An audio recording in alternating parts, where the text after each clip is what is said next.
So, hi guys, magkwento po ako sa inyo. Pero bago yon, gusto po munang magpasalamat sa mga nag-PPM sa akin na followers.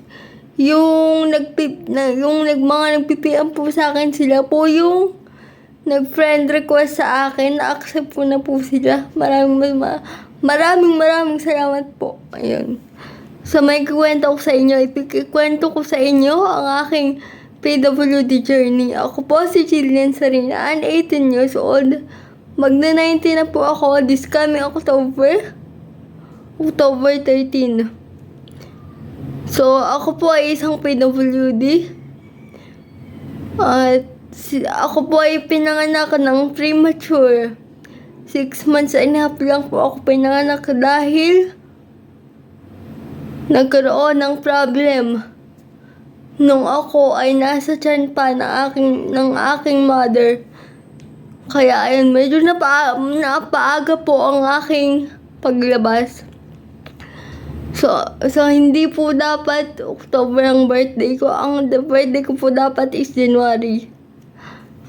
Kasi di ba 9 months po ang normal na pagbubuntis ng mga mother. Ay ako po napaaga kasi ayun, medyo nagkaroon nga po ng problem. Tapos, ang naging diagnose po sa akin noon ay cerebral palsy. So, noon medyo parang hindi ko pa naiintindihan kung ano yung cerebral palsy hanggang sa iginugal ko a month ago. A month ago, nag-google ako, tinignan ko kung bakit. Ako po kasi, pag tumatayo, nanginginig po yung paa ko. Nanginginig yung paa ko pagka nabibigla ng tayo. Tapos, naisipan kong mag-search sa Google. Ang sinasabi po doon sa Google ay meron po akong spastic cerebral palsy. So, ang natamaan po kasi sa akin is muscle. Muscle po ang natamaan sa akin.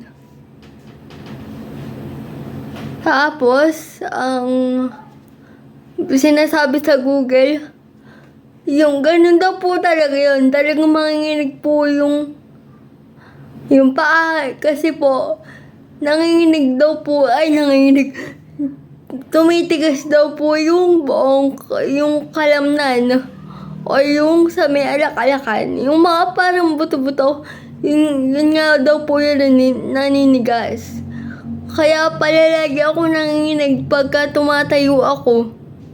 Dahil naninigas nga yung mga kalamnan. Parang naiipit po yung ugat, ganun. I-google nyo na lang din po para mas maintindihan nyo. So, yun nga, tapos, so nalaman ko na po sa Google. And then, ipinost ko po yun para po, kasi nga, hindi ko na po noon ginawa ng video, pero ngayon gusto ko pong gawin ng video. Naisipan ko siyang gawin ng video para maikwento ko sa inyo yung aking PWD journey.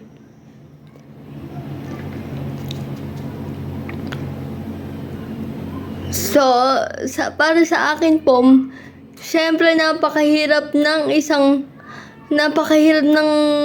PWD kasi hindi ko nagagawa yung normal na nagagawa ng mga bata.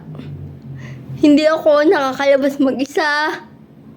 Madami akong hindi kayang gawin na kayang gawin ng ibang bata. So, kung mahirap sa akin, syempre, mas mahirap sa mga nag-aalaga sa akin.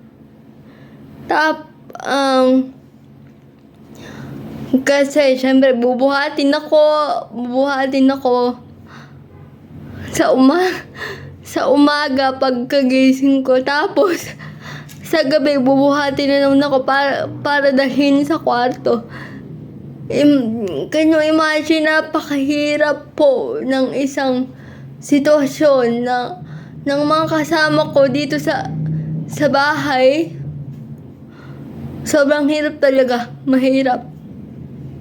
Kung nahihirapan ako, alam kong mas nahihirapan sila. Kasi alam kong hindi madali. Nararamdaman kong hindi madali ang mag-alaga ng isang PWD. Sa mga napapanood ko sa Facebook, alam nyo, nai-inspire ako kasi sa mga napapanood ko sa Facebook na may mga kapansanan, nai-inspire ako kasi sa kabila ng sitwasyon, sa kabila ng napakahirap na sitwasyon, nakukuha pa rin nilang maging masaya dahil para din naman yon sa mga kasama nila sa bahay o sa pamilya nila.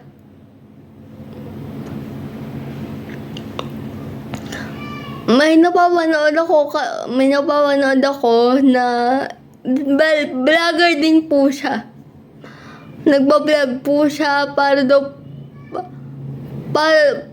ma-inspire niya yung mga tao na lumaban at magpatuloy sa buhay, na maging positibo sa buhay.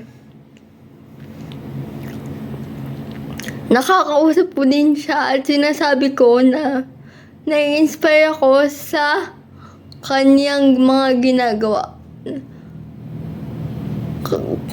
Tapos nakukuha niyang makapagpasaya ng mga tao sa kabila ng kanyang sitwasyon.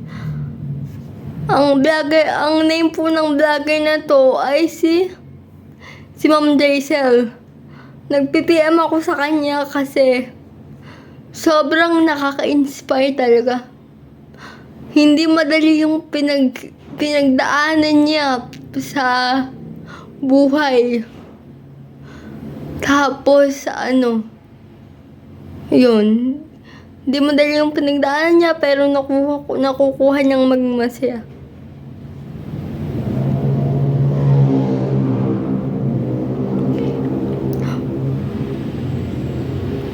Wait lang.